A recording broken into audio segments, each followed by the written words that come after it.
All right, I think we are live on the good old YouTube at the moment.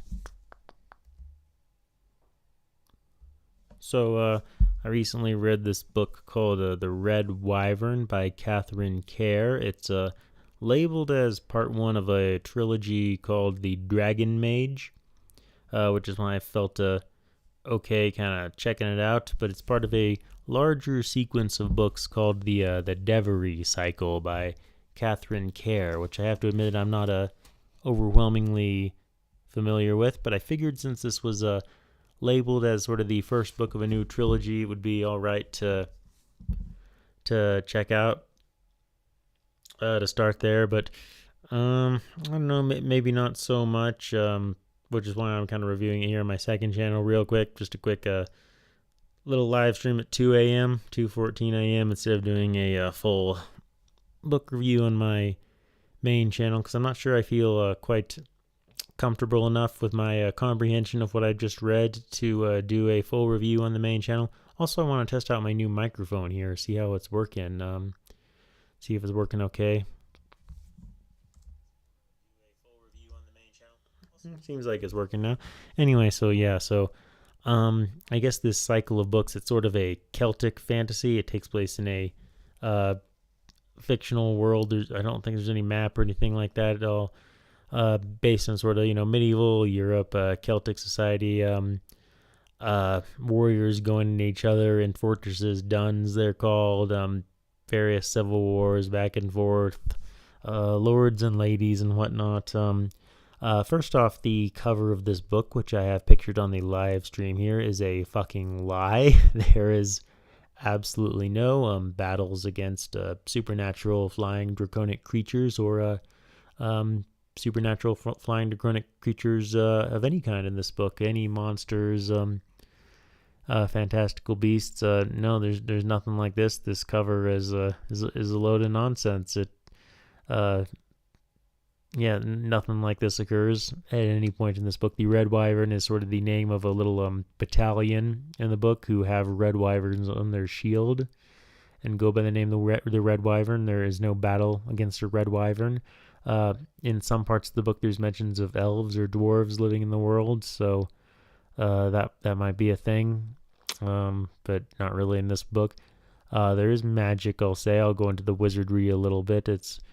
No need to delay. There's two different kind of schools of wizardry we see. There's scrying or fortune telling, which the protagonist of the book, Lillariga, is naturally gifted at. Then there's a wizard named Nevin, and he has kind of a vague set of powers. He changes the weather, shoots fireballs, stuff like that.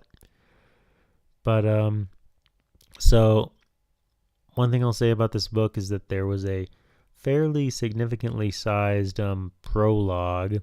I want to say it ran somewhere close to 30 pages. Got the book in front of me right now. 37 pages it looks like.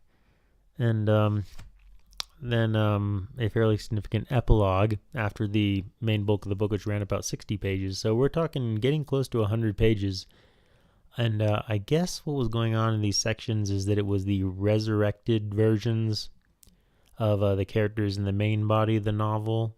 I guess this whole Devery cycle deals with resurrection, and I did not understand a fucking thing that happened in any of these sections. Couldn't even begin to sum up any of the events, any of the characters. It just all read as nonsense to me.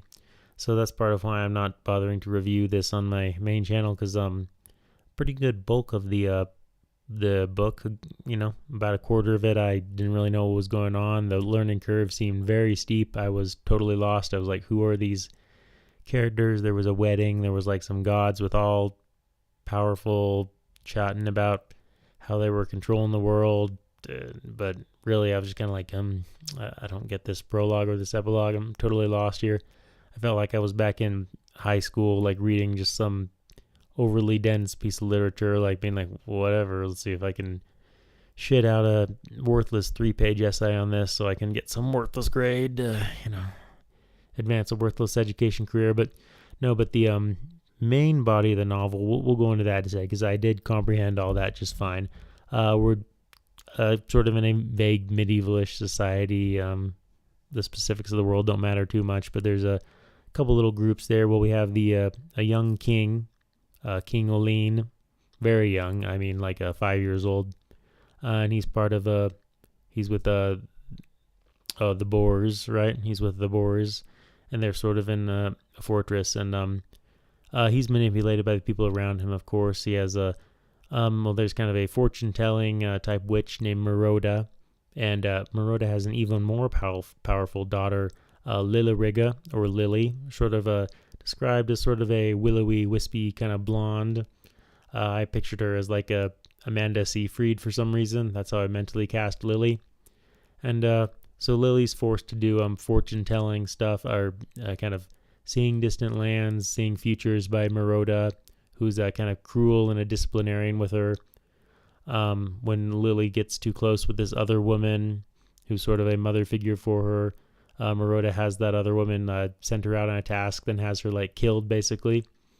So she's quite a little demented, a little evil, not a good mom. Let's just say that the wicked stepmother, so to speak, except not a stepmother in this case. She's the literal mother of Lily, and so that encourages Lily to sneak out through sort of a bolt hole. It's called sort of a little tunnel in the walls of the castle of the Boers, and go team up with the Rams, which is sort of another group, another army led by a Prince Marin. And she hooks up with this kind of nicer wizard there, Nevin, who is also knows about teaching this magic stuff, and is much kinder than her mother, Maroda. And she sort of helps the Rams get in through the bolt hole and take on the Boers, and sort of depose the young king and put Marin on the throne. And that's the gist of the story. There are things I found kind of odd about it all, though. For one, the story loses focus a lot on Lily after she leaves. She's very firmly the main character for the until she leaves the Boers to go hook up with the Rams. She's quite firmly at the center of the story. But then as soon as she gets there, we switch over to much more masculine-driven sort of military fantasy. Hardly even fantasy, really, except for a couple things the wizard Nevin does. Really just more like a medieval war story, as the Rams go in to fight the Boers. And, pardon me, clear my throat there. And yeah, Lily gets kind of lost. She mostly just she tells them about the bolt hole to help them get through a wall and make the fight easier. But other than that, yeah, she's pretty much just sitting in her tent waiting for battles to end, and doesn't seem to play a huge role for quite a big part of the book. Another kind of strange part of it is that so for the good guys, we're supposed to be rooting for the Rams. Everything seems to just go pretty swimmingly the whole war. I've heard it said that storytelling should consist kind of this happens, but this happens instead. This happens, but this happens instead.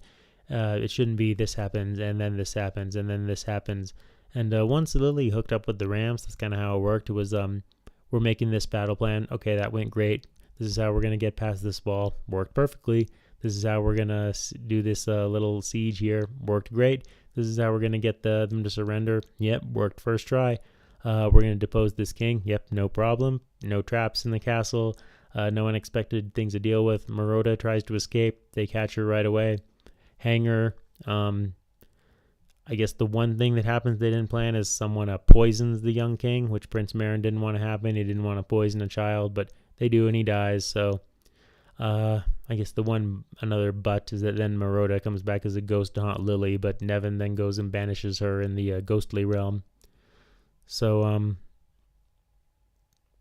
yeah, it was a little it was just kind of odd, because you'd think that the good guys would have more obstacles, which they never really do. It once Lily hooks up with them, it all goes pretty well. Other than Lily and Maroda and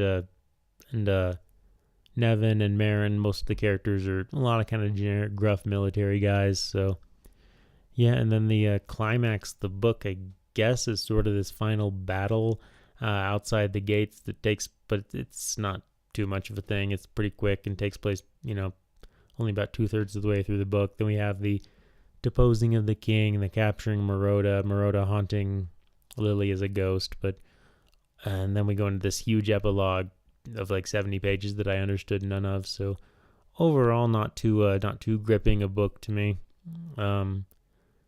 Was baffled by most of the beginning and the end of the main text of the book, but the main story was fine. But Lily got lost, and it really her fortune telling didn't even really seem to play that significant a role in them. The side she defected to winning the war. I feel like it would have made more sense for her to get thrust, not necessarily into the front lines, with a weapon in her hand, but have to be brought out to the battlefield and use her scrying to kind of guide them. Kind of like her versus Maroda, scrying their armies, trying to work their magics around each other, basically wielding the armies as weapons, kind of in their duel of powers, mother versus daughter versus mother, but didn't really pan out that way. Instead, mostly it's just kind of pretty generic sieges against walls. It's kind of funny though, because normally when you have a siege against a wall in fantasy, it's the ones attacking the wall or the bad guys. In this case, it's kind of reversed. That's interesting. But overall, not an especially gripping book to me. Kind of had to push my way through it a little bit, especially I did the opposite of push my way through the epilogue. I kind of like mentally zoned out and glided over it. Like, I don't know what's going on here,